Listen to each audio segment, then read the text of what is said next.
No clowning around. This clown could be the new Marlboro Man. Hi, everyone. Happy to have you. I'm Neil Cavuto.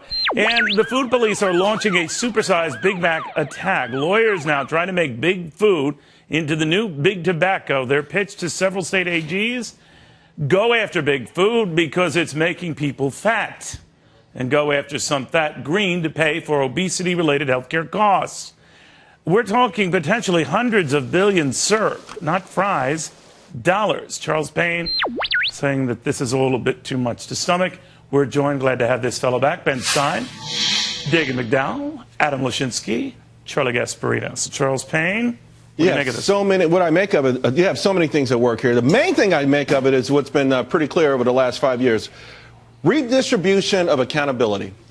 Nothing is your fault. Nothing is the person's fault in the mirror. You know what? You lost your job through no fault of your own. You don't have a job through no fault of your own. Everything is no fault of your own, including eating yourself into a diabetic coma. That's what I make of it. Redistribution of accountability, which sets up redistribution of wealth, because the bottom line is if we're going to have a welfare country, a welfare nation, you've got to fund it. And this particular government's running out of money, so they're digging deep into the pockets of corporate America.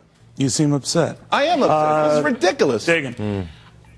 This is nothing but a money grab. It's not going to keep people in the future from eating in these restaurants, getting fat, and incurring higher related health care costs. And how do you even differentiate between the companies? You're going to go after McDonald's. Okay, go after Buffalo Wild Wings. You're going to have to go after Cold Stone Creamery, PepsiCo, because they own Frito-Lay. You're literally going to have to go after almost every company that manufactures food or serves food in this nation. I mean, where do we draw the line? And it won't help, because people are just going to find something to eat. I mean, they're going to get fat on Triscuits. I mean, shoot, I could do that if I eat enough boxes of them. It's really hard to get fat on Triscuits, but I do see your point. And I don't think Dagan could do it, actually. No. Yes, Brina. I had a protein shake with fruit for breakfast today. Just want you to know as I comment on this. You know, here's the thing. Sounds absolutely horrible. It was great. I put some kale in it. I feel good, feel energized. People but if you had a kale, you might as well just go for the... People should eat like that, but here's the bottom line. I'm really happy I'm sitting next to you, really. knowing you ate that for breakfast. No, but listen, well, you might have to leave in the third segment here. It's called kale. Smoke. Anyway, who doesn't know, before the tobacco settlement, who didn't know that cigarettes were bad for them? I mean, there is a degree of this that is so absurd. I wasn't in favor of them hitting the tobacco companies up. I knew when I was a kid back in the 1970s that cigarettes were bad for you. I knew that. So anybody that smoked, my belief, anybody that smoked a cigarette after 1960 knew it was bad for you. That settlement was wrong. This settlement is even more insane. All right, well, Ben Stein, we know one difference right now with the tobacco industry and going after the fast food industry is that the tobacco industry did knowingly lie about the addictive effect that it put into its cigarettes. The jury's still out as to whether fast food has done the same. So unless Ronald has been filling his fries with Freon, I mean, this case goes nowhere, right? Or does it? Well, first of all, back up. I don't think the tobacco companies have been lying about food, about tobacco being addictive for a very, very long time. No, we're talking about at the time of the settlement. I mean, what got them to the proof. Well, that was a long time before the settlement. Right. But nobody makes a person eat a Big Mac. Nobody makes a person eat a Whopper. This is just an attack on freedom. This has very, very little to do with any kind of health issue. It's a way, one, for the lawyers to make money. It's a pure money-grabbing play for the lawyers, and why not? That's what people do in America. That's what people do everywhere. But it also takes away from our freedom. And by the way, why stop with food? Why not say, well, big cars are very dangerous? Cell phones. Why not say that cell phones are they give you brain cancer, supposedly? I mean, there's no end. Once you start down this road, there's government control of everything. And that is the real goal. For the trial lawyers' money, for the government control. Adam? I think this whole freedom conversation that you all are having is a dangerous one. Charlie, the reason you knew smoking was dangerous was because the Surgeon General told you so. Right. What year was that? What year was that? I'm not finished, Charlie. What year was Charles, that? Well, you brought this it up. is not something. I'm going to talk about some history. This is not something that's been. It was before you were a child, correct? Of course.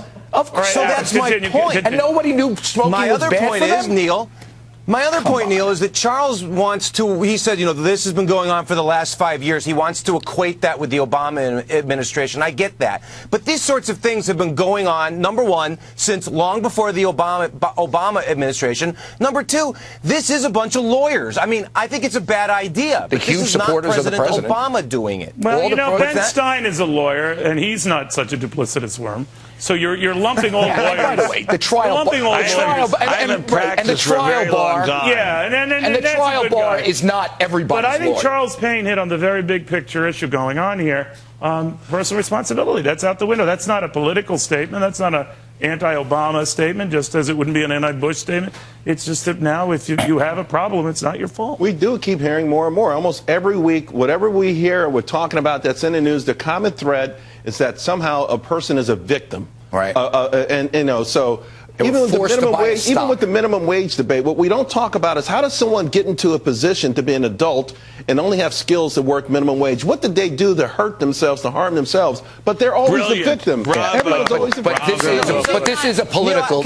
No, wait a second, Adam. This is. But I worry about Charles Payne, who, when he continues to say stuff like that, he proves he could be. But this is a political story. You could just kind of quiet down. But finish that point. This is a political story. I mean, the trial bar, the tort bar. These are not like regular old lawyers. These are one of the biggest activist groups in the Democratic Party. They've been doing stuff like this in the securities area. They've been doing it in tobacco again. But they're hitting up everybody, the states and now that have these they found another potential I know, but target. they are hitting up the states that have these great big deficits, courtesy escalating Medicaid costs, and saying we have found the solution. Right? There is This is money for the pockets of the states because of the higher health care costs. And the health care costs are going up because of obesity-related diseases, of diabetes and heart disease and the like. However, it does get back to the individual. Do you have to pay higher health care premiums because you're obese, because you could be a risk? The answer is no. Who doesn't know it does not. This is not.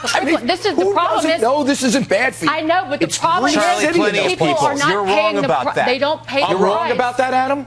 A lot of people don't know. A lot of people don't. Who doesn't know that? Come on. Let me make a point. Adam, you raise a very good point. I want to address that, though, Adam. You do know, because if you eat in some of these restaurants and consume this amount of calories and that kind of food, you feel lousy. So how do you not know even if you aren't fat yet? I love them. Look, I feel Dagan, great when I eat that stuff. Look, I don't disagree that we should be advocating for personal responsibility. I don't disagree that these plaintiff lawyers are taking the wrong approach. But what I want to say is that I want you to acknowledge the government has had a positive impact on many of these debates. I mean, we've demonized smoking. That's a good thing. We've made cars safer. One of you raised that. We haven't demonized marijuana smoking. Our president apparently loves marijuana. Cigarettes. Safer.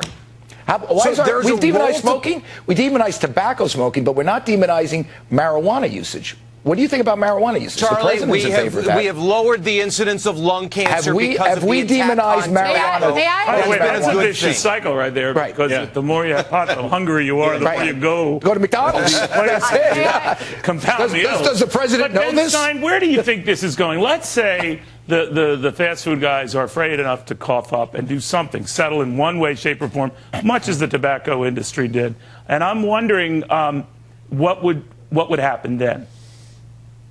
What's going to happen then is an ever-growing erosion of human individual freedom and ever-growing erosion of individual responsibility, exactly as the two Charleses said. And there's something extremely insidious about this. Once you start saying government is responsible for everybody's welfare, then government is responsible for everything, and freedom of choice just disappears. Very true. Very, very true. Adam, final point on that? I didn't say the government's responsible for everyone's welfare. I said the government can play a helpful role in regulating some of these things. I will add something, though, on the cigarette settlement. For example, there is no quantity of cigarettes that has a health benefit. They are not a necessity in your life. But that is not the case with food. That's why this is different. Big Macs are good for you, though. It's all about education. It's all about education. They taste good. I didn't say they're good for you, Charlie. I said they taste good. I agree with you. Listen, eat as many as you want. Kill yourself. You guys know that it's 2,000 calories a day, not a meal. What? Yeah.